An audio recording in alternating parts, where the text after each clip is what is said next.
Buongiorno a tutti! Welcome back to my little kitchen in Lecce in the south of Italy. My name is Francesco and today I want to make a simple and healthy oatmeal bake.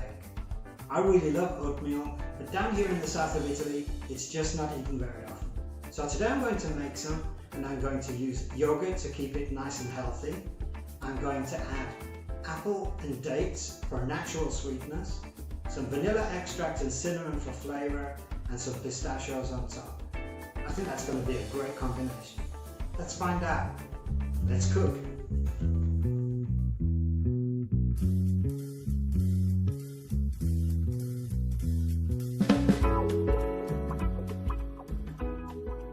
For today's recipe you are going to need rolled oats, yogurt, egg, vanilla extract, pistachios, cinnamon sugar, dates, apple, a little milk and some oil to add to the mixture and to grease our baking tray.